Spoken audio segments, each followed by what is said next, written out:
সবাই কেমন আছেন? আশা করি মালিকের কৃপায় ভালোই আছেন। দেশে এখন সবচেয়ে বড় একটি ভাইরাস যেটা নাকি শুরু হয়ে গেছে কর্মীয় আলেমদের মাথার মাধ্যমে, সেটা হলো গিয়ে বলাৎকার এবং শিশু দর্শন। টাঙ্গাইলে টাঙ্গাইলের মধুপুরে একটি মাদ্রাসায় ছাত্রের সংখ্যা হলো মাত্র ৪২ জন। হুজুরে মাসাল্লাহ দিলে ৪২ জনের উনি আকাম করছে। এখন কত হইলো, উনি যদি অ্যারেস্ট না হইতো না, ছাত্রীর সংখ্যা যদি কষ্ট করে আর বাদ বাকি ৫৮ জন হইতো, তাহলে মাসাল্লাহ দিলে উনি সেঞ্চুরি করতেন। আসলে এক মাদ্রাসায় ২৪ জন বলৎকারের শিকার হয়েছে। তো এই এই অবস্থায় বলৎকারের খবর তো আজকে নতুন না, আজকে ২-২.৫ মাস ধরে এটা অ্যাভেলেবেল প্রত্যেক দিনই আসতেছে। তো এখনই যা নতুন করে যে বলৎকারগুলো হইতেছে, এটার জন্য কি শুধু ওই মাদ্রাসার হুজুররা দায়ী? বাবা মা কি একটুও দায়ী না? আপনারা কি ফেসবুক ইউটিউব দেখেন না?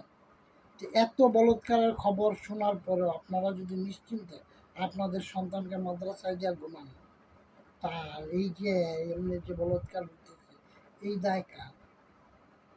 মানব জীবনে কি এই নিজে ভেস পাওয়ার জন্য, সন্তানরা আলেম বানানোর জন্য খোঁজ খবর না নিয়ে মাদ্রাসাটা কীভাবে চলে সেই সব কিছু না জানিয়ে এই ব্যাঙ্গের ছাতার মতো একটা মাদ্রাসা হইল আর সন্তানরা দিয়া দিলেন, এই সন্তানের এই পাশা বিচ্ছা, এই ব্যাসটা কি খুব দরকার? কাজে সাধারণ মুসলমানের কাছে আমার এখন একটাই দাবি, দেশে এখন যে সিচুয়েশান চলতেছে, চোখ কান খোলা রাইখা মাদ্রাসার খোঁজ খবর নিয়ে তারপর আপনার সন্তানকে মাদ্রাসায় পাঠান। আর আমার মনে হয় আবাসিক মাদ্রাসায় না পাঠানোটাই ভালো, অনাবাসিকে পাঠান।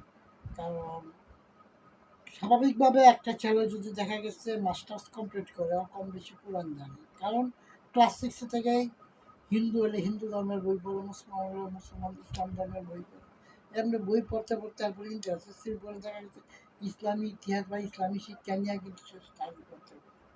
কাজে প্রথমত অল্প বয়সে আমার মনে হয় দেশে যে ভাইরাস চলতেছে, এই ভাইরাসের পরিপ্রেক্ষিতে মাদ্রাসায় না দেওয়াটাই ভালো। কারণ কুকুরের ভেড়া থাকে শুধু এক ভাদ্র মাছে, কিন্তু এই দেশে কর্মীয় আলেমরা আর মাদ্রাসার এরা একটা জিনিস প্রমাণ করতেছে যে তাদের ভেড়া থাকে সারা বছরই, তাদের জন্য ভাদ্র মাস সারা বছরই।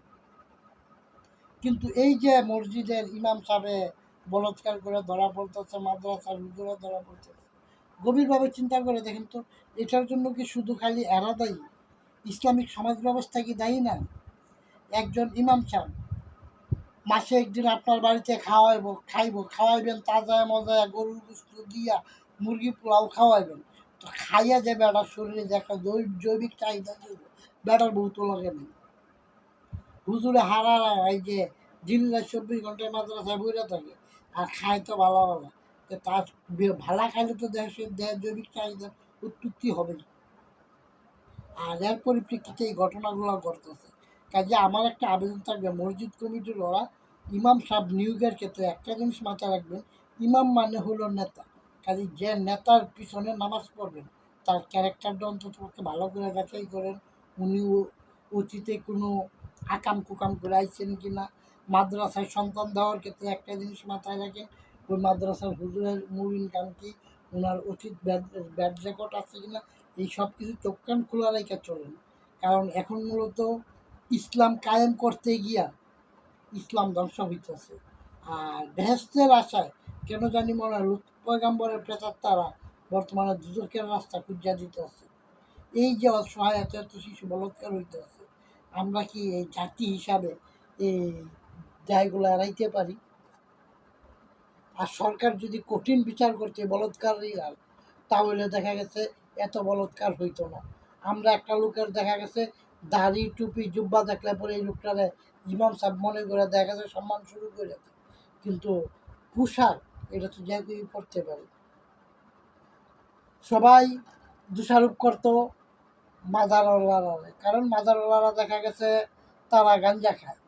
কিন্তু গভীরভাবে চিন্তা করে দেখেন তো, এই যে ১১৩ জন বলৎকার হচ্ছে গত মাসে সরকারি হিসাব অনুযায়ী, এই ১১৩ জনের মাঝে কোনো একজন কি মাজারের লোক আছে? কোনো একজন কি হিন্দু ধর্মের লোক আছে? কোনো একজন কি সাধারণ মুসলমান আছে? কোনো একজন কি খ্রিস্টান আছে? নাই। আছে কি? সব মাদ্রাসার হুজুর আর মসজিদের ইমাম। কাজেই এরা এই জৈবিক খাওয়ার মানে পরের বাড়িতে তাজায় মজায় খাইয়া নগর বিখ্যাত হারাদিনে খারাপ থাকে। কাজে এই জিনিসগুলো মাথায় রেখে আশা করি সকলেই চলবেন, কারণ দেশটারে বলৎকার মুক্ত করতে হবে।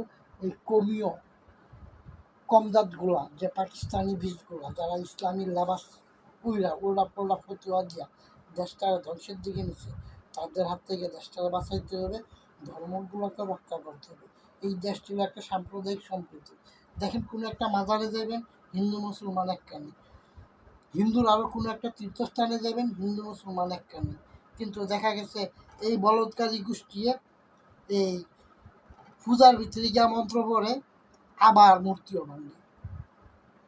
মূর্তি ভেঙে সাধারণ মুসলমানরা আর হিন্দুর ভিতরে খুব তৈরি করে, আবার এই পূজার ভিতরে গিয়া মন্ত্র পড়ে লাড়ু খাওয়ার আছে। তো এই যে দ্বিচারিতা মুনাফেক, যারা যে মুনাফেক, এই মুনাফেকগুলার তো অটোতে ধরা খাইতেছে। যারা ওয়াজে বলতেছে একটা, নিজের চরিত্র ক্ষেত্রে বলতেছে আরেকটা। নারীরে যারা সম্মান দিতে পারে না, মাজাত নারীরে যারা সম্মান দিতে পারে না, যারা নাকি এই মুতা বিয়া খুঁজে, ইল্লা বিয়া খুঁজে, এখন খুঁজতে খুঁজতে শেষ পর্যন্ত বাচ্চা বলা পানি এই পাশা ধরে শুরু করে দিচ্ছে। ঝিনপিক বলতে তো একটা কথা আছে। কাজেই আশা করি সবাই বুঝতে পারছেন। আমার বাবা একটা কথা কইতো, থলতুল ইসলাম, ধরুল ইসলাম, দারাতুল ইসলাম, পাড়াতুল ইসলাম, ব্যাগ ইসলামের মাঝখানে সহি ইসলামটা বর্তমানে খুঁজতে পাওয়া কঠিন। কাজে সকলে আত্মমন্থন করে চলেন, বিবেক খাটায় চলেন, চোখ কান খোলা রেখে চলেন। আর যেন কোনো বলৎকারের শিকার কোনো বাচ্চা পোলাপান না হয়, সেদিকে সবাই খেয়াল রাখেন। মালিক সবাইকে ভালো রাখুক, মালিক সবাই সুবুদ্ধি দান করুক।